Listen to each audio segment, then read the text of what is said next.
दोस्तों, अगर हम लोग ये समझते हैं कि इजराइल रुक जाएगा तो इजराइल रुकने वाला नहीं है जब तक कि वो हमास का सफाया नहीं कर देता है। लेकिन रिसेंटली उसने हौतीस के पीएम को, प्राइम मिनिस्टर को मार गिराया है एयर स्ट्राइक के अंदर। लेकिन हमास से ये हौतीस के ऊपर शिफ्ट क्यों हुआ? आखिरकार हौतीस से उनकी क्या दुश्मनी है? लेकिन हौतीस जो है, हुतीस, वो आखिरकार इजराइल के ऊपर क्यों अटैक करना चाहते हैं? कई बार रेड सी के अंदर इजराइल के बहुत सारे शिपमेंट्स के ऊपर अटैक किए हैं। लेकिन आखिरकार ये एक्सिस ऑफ रेजिस्टेंस क्या है जिसको ईरान ने इतना सपोर्ट किया है? इजराइल की दुश्मनी तो हमास के साथ में थी, लेकिन इजराइल ईरान से क्यों लड़ पड़ा? इजराइल हमास के साथ साथ में हुती से और हिजबुल्लाह से क्यों लड़ पड़ा? ये सारे सवालों का जवाब आज आपको मिलने वाला है। लेकिन रिसेंटली इजराइल ने एक जबरदस्त अटैक किया यमन की कैपिटल सना के अंदर, जहां पर हुतीस के पीएम को मार गिराया गया है। अब हुतीस उनका बैकबोन, जो कि पिछले लगभग 1 साल से बना हुआ था, उसको खत्म कर दिया है। बड़ा विस्तार से हम लोग देखेंगे, बड़ा तसल्ली से डिटेल के अंदर हम लोग जानेंगे कि आखिरकार ये टॉपिक किस बारे में बात कर रहा है। चलिए, तो सबसे पहले Houthis prime minister killed in Israeli air strike in Yemen. Yemen के अंदर तो आखिरकार इतना शिया सुन्नी का कॉन्फ्लिक्ट क्यों चल रहा है, बड़ा विस्तार से समझिएगा। अहमद अल रहावी ये हुतीस के पीएम हैं और इनको इजरायली एयर स्ट्राइक के अंदर मार गिराया गया है सना के अंदर। सना जो कि यमन की कैपिटल है। ये अकेले नहीं थे, साथ ही के अंदर नंबर ऑफ मिनिस्टर्स जो इनके साथ में थे वो भी इसके साथ में मारे गए हैं, जबकि बहुत सारे इसमें घायल भी हुए हैं। The Israeli military said it precisely struck a Houthis terrorist regime military target in the area of Sanaa in Yemen. मतलब इजराइल जो कि ऑलरेडी टारगेट किया हुआ था कि आखिरकार हमको किस समय हमला करना है, और जिस समय हमला किया गया उस समय प्राइम मिनिस्टर के साथ साथ में और भी मिनिस्टर्स की मीटिंग चल रही थी और वहीं पर एयर स्ट्राइक की गई। लेकिन बात यह है कि आखिरकार इजराइल रुकना क्यों नहीं चाहता है। सबसे पहले हम लोग ये समझते हैं कि ये जो व्यक्ति है, ये पीएम, आखिरकार ये कब से बने हुए थे?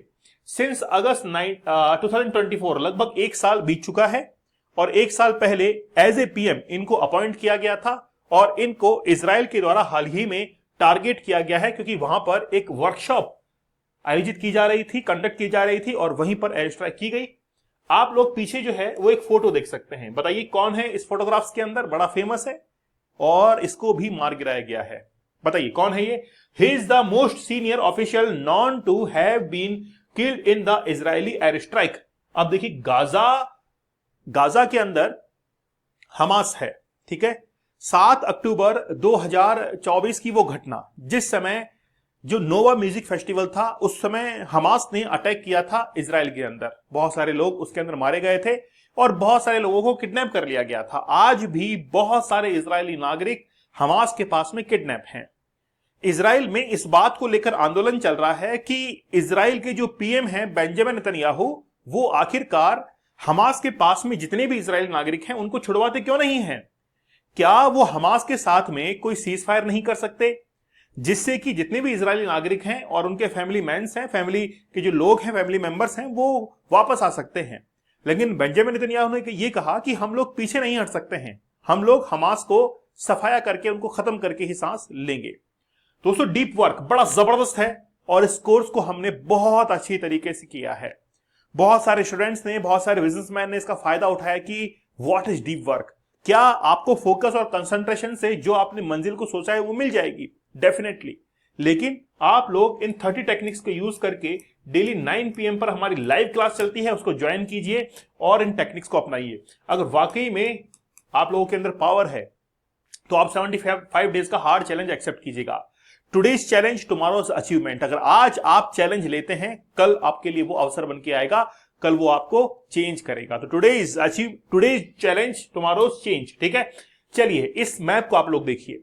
यहां पर आप लोग देखेंगे ये है यमन। यमन में ये जो रेड डॉट्स आप लोग को दिखाई दे रहे हैं, ये रेड डॉट जो है वो बेसिकली इंसिडेंट्स हैं। मतलब यहां पर रेड सी के अंदर जितने भी शिपमेंट्स यहां से गुजरते हैं, चाहे फिर वो अमेरिकन हो, चाहे फिर वो ब्रिटिश हो, चाहे फिर वो इजरायली हो, उनके ऊपर हुतीस जो है वो बार बार अटैक करते हैं और अटैक के दौरान उस शिपमेंट को हाईजैक कर लिया जाता है। जैसे आप देखेंगे शिप के पीछे एक हेलीकॉप्टर जो है वो पीछे की तरफ दौड़ रहा है। ये हेलीकॉप्टर को वहां पर लैंड कराते हैं और उनके पास में हथियार होते हैं और हथियारों से उनको किडनैप कर लिया जाता है और एक फिरौती की रकम लेकर उनको छोड़ दिया जाता है। इस तरीके से पूरे ही रेड सी के अंदर जो बोलबाला है वो यमन के अंदर हुतीस का है और वो हमेशा यहां पर क्या करते हैं, यहां पर स्ट्राइक, यहां पर जो है वो हमेशा उनको किडनैप करते हैं। अब जो भी यहां से शिपमेंट गुजरता है उनको ये लगता है कि हमको अब हमारा रूट जो है वो चेंज कर लेना चाहिए। तो जब भी ये अटैक करते हैं शिपमेंट के ऊपर आग लगा देते हैं, खास तौर पर जब बमबारी करते हैं उसके बाद में ये शिप जो है वो पलटकर समंदर के अंदर डूब भी जाया करते हैं। इससे काफी नुकसान होता है। अब जो शिपमेंट है या जो कंपनी है वो ये सोचती है कि क्यों ना हम लोग एक लॉन्ग रूट यहां से लें ताकि हम लोग जहां पर भी पहुंचना चाहें वहां पर पहुंच सके। जैसे जिब्राल्टर वाटर स्ट्रेट है, यहां से अगर हम लोगों को स्ट्रेट ऑफ मलक्का पहुंचना है तो वैसे तो एक स्ट्रेट फॉरवर्ड पाथ है जिसको अपना कर वो यहां तक पहुंच सकता है, लेकिन डर ये है कि यहां पर हौती जो है वो उनके ऊपर अटैक कर सकते हैं, इसलिए उन्होंने लॉन्ग रूट जो है अपनाया और यहां तक आकर पहुंचे हैं। तो ये उनके लिए बड़ा एक इकोनॉमिकली जो है काफी उनके लिए एक नुकसानदायक होता है, इसीलिए वो रेड सी के थ्रू आते हैं। अब बात ये है कि ये जो एक्सिस ऑफ रेजिस्टेंस है वो क्या है। तो सबसे पहले आपको ये प्रिंसिपल या ये कंसेप्ट समझना पड़ेगा। एक्चुअली में ईरान अलग अलग देशों के अंदर अपने जो नुमाइंदे हैं इनको सपोर्ट करता है। मान लीजिए कि आज आपकी विचारधारा किसी को सपोर्ट करती है या वो जो व्यक्ति सोचता है उसमें आपका हित छिपा है, तो आप क्या करेंगे, उसको इकोनॉमिकली या सोशली जो है सपोर्ट करना शुरू कर देंगे। ईरान ऐसे ही यमन के अंदर हुतीस को, हिजबुल्लाह को और गाजा के अंदर हमास को सपोर्ट करता है। तो इस एक्सिस का एक रेजिस्टेंस जो है वो बना हुआ है, ईरान से कंट्रोल होते हैं और ईरान के अंदर जो रिवोल्यूशनरी गार्ड्स हैं वो एक्चुअली में इंटरनेशनल लेवल पर दूसरे ग्रुप्स को सपोर्ट करते हैं against to Israel, against to USA. इसीलिए एक्सिस ऑफ रेजिस्टेंस जो है वो ईरान के द्वारा कंट्रोल होता है। तो ईरान क्या करता है, यमन के अंदर है हौतीस, गाजा के अंदर है हमास, इस्लामिक जिहाद, लेबनान के अंदर है हिजबुल्लाह और इराक के अंदर ऐसे बहुत सारे ग्रुप हैं जिनको ईरान सपोर्ट करता है फाइनेंशियली, चाहे उनको वेपन्स की जरूरत हो, और वो क्या करते हैं, सब मिलकर इजराइल को अटैक करते हैं। लेकिन आखिरकार इन्होंने इजराइल को अटैक करना शुरू क्यों किया? क्योंकि इजराइल जो कि एक पपेट गवर्नमेंट बनी हुई है यूएसए की, वैसे तो आजकल कहना कम मान रहे हैं बेंजामिन नेतन्याहू, लेकिन इजराइल जो है वो एक ऐसा देश है जो कि यूएसए के इशारों पर चलता है और यूएसए के इशारे पर चलते हुए वो हमेशा ईरान के ऊपर अटैक करने की सोचता है। क्योंकि ईरान एक ऐसा देश है जिसके ऊपर 2016 के अंदर न्यूक्लियर सैंक्शंस लगाए गए थे, लेकिन फिर भी वो अपने न्यूक्लियर एनरिचमेंट की तरफ बढ़ रहा है जो कि यूएसए को बर्दाश्त नहीं है। अब यूएसए कभी डायरेक्ट वॉर के अंदर नहीं आता है, वो हमेशा इनडायरेक्ट वॉर के अंदर आता है, इसीलिए वो इजराइल को ये कहता है कि तुम लोग अटैक करो और हम तुमको सपोर्ट करेंगे। इसलिए ईरान जो है वो इजराइल को परेशान करने के लिए अपने जितने भी रेबल ग्रुप्स हैं उनको वहां पर तैनात करता है। और आज जो घटना आपको देखने को मिली है कि इजराइल ने यमन के अंदर जो हूतीस के ऊपर आक्रमण किया है, वो इसी घटना का आज परिणाम है। लेकिन आखिरकार ये हूतीस कौन है और किस तरीके से आज इन्होंने इतना बड़ा एम्पायर जो है वो खड़ा कर दिया है? सबसे पहली बात तो यह है कि आज अरब कंट्रीज के अंदर जो भी कॉन्फ्लिक्ट चल रहा है वो शिया और सुन्नी के बीच में चल रहा है। शिया अगर मेजोरिटी में होगा तो वो सुन्नीस के ऊपर, और सुन्नीस मेजोरिटी में होंगे तो वो शिया के ऊपर हमेशा अटैक करते रहेंगे। यमन की भी कुछ कहानी ऐसी ही है। यमन के अंदर जो हूतीस हैं उनको आधिकारिक तौर पर अंसार अल्लाह कहा जाता है, मतलब अल्लाह को मानने वाले लोग, और एक शिया इस्लामी राजनीतिक और सशस्त्र आंदोलन इन्होंने शुरू किया था। दरअसल बात है 1990 की, 1990s के अंदर जो हूतीस थे इन्होंने धार्मिक आंदोलन शुरू किया था और 2004 तक आते आते यमन के अंदर जो सुन्नी गवर्नमेंट थी उसको भ्रष्टाचार कम करने के लिए और साथ ही के अंदर रिफॉर्म करने के लिए शिया वहां के जो लोग थे उन्होंने सुन्नी गवर्नमेंट के ऊपर दबाव बनाना शुरू किया। लेकिन जैसे ही वो दबाव बनाने लगे उनका दबाव सफल नहीं हो पाया, लेकिन धीरे धीरे उनको ये लगने लगा कि हम लोगों को थोड़ा सा अपने आप को और मजबूत करना पड़ेगा। अब उन्होंने धीरे धीरे अपने आप को मजबूत किया और 2004 के बाद में सना, ये जो यमन की कैपिटल है, यमन की कैपिटल सना के ऊपर उन्होंने आधिकारिक रूप से वहां पर एनक्रोचमेंट मतलब अधिकार वहां पर कर लिया। तो हूतीस बेसिकली एक धार्मिक समुदाय जो कि रिफॉर्म करने के लिए वहां पर आया था और आज जो है वो ईरान का एक पपेट बना हुआ है। तो सना, ये जो आप लोग देख रहे हैं यहां पर पूरी तरीके से कंट्रोल जो है वो कौन है, किसका है? हूतीस का है। तो ये जो आप लोग देख रहे हैं ग्रीन कलर का एरिया, यहां पर सुन्नी है, जबकि ये जो है वो है शिया। तो शिया को ये लगता था कि सुन्नी जो है वो उनके ऊपर अत्याचार कर रहे हैं और इसीलिए उन्होंने एक पैरेलल गवर्नमेंट बनाने का डिसाइड किया।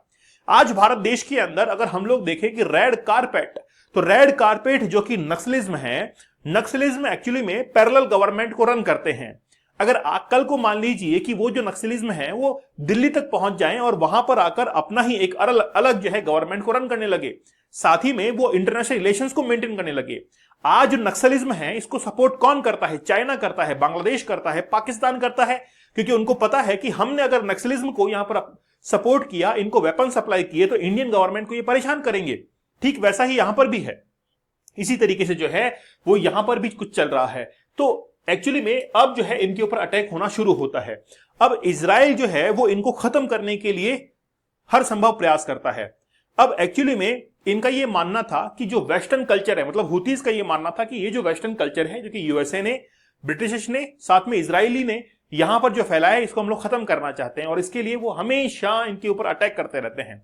इसलिए आज इजराइल ने यमन की जो कैपिटल है सना, वहां पर जो हुतीज के पीएम थे वहां पर एयर स्ट्राइक की और उनके साथ साथ में कई मिनिस्टर्स को भी वहां पर खत्म कर दिया। लेकिन इजराइल रुकने वाला नहीं है। यूएसए ने कई बार इसको समझाने की कोशिश की, लेकिन यूएसए समझा नहीं रहा है, इसको बढ़ावा दे रहा है। अगर समझाना होता तो धमकी देता, क्योंकि यूएसए खुद अपने वेपन्स की खपत इजराइल के अंदर करना चाहता है कि तुम लड़ो नेताजी, तुम संघर्ष करो, हम तुम्हारे साथ में हैं। आज यूक्रेन और रशिया का वॉर कब तक थम चुका होता अगर यूएसए ने वेपन सप्लाई नहीं किए होते यूक्रेन को और कहते कि हमारी तरफ से कोई वेपन नहीं आएगा, तुम लोग समझाइश करो और युद्ध को खत्म करो। लेकिन ऐसा नहीं हो पाया। रिसेंटली 300 बिलियन की वहां पर डील की गई। ऐसा इजराइल के साथ में भी है, लेकिन इजराइल इस बात को नहीं समझ रहा है। इजराइल को लगता है कि हम तो लड़ाके हैं, हम तो किसी के साथ में भिड़ जाएंगे। लेकिन इसके कुछ रिजल्ट जो है वो आगे जाकर देखने को मिलेंगे। लेकिन बात यह है कि धीरे धीरे पूरा विश्व जो है लड़ता रहेगा और तमाशा देखता रहेगा यूएसए को लगेगा कि वाकई में हमारे लिए एक बहुत बड़ा मार्केट डेवलप हो रहा है। दोस्तों, हमारा डीप वर्क का कोर्स बड़ा जबरदस्त है, बहुत मेहनत की गई है। आप मान के चलिए कि किसी भी काम को करने का एक तरीका होता है। आप मेहनत करते हैं, लेकिन इस तरीके से मेहनत कीजिए जिसमें आपको सफलता मिले। तो आप लोग इसको जरूर ज्वाइन कीजिएगा। साथ में 75 डेज का हार्ड चैलेंज आप लोग जरूर ज्वाइन कर लीजिएगा, क्योंकि आज का चैलेंज कल के लिए आपके लिए चेंज बन सकता है। दोस्तों, हमारे टेलीग्राम चैनल दीपक इंद्र ऑफिशियल को जरूर ज्वाइन कर लीजिएगा। तो मिलते हैं आप लोगों से अगले सेशन के अंदर। तब तक धन्यवाद, थैंक यू, जय हिंद।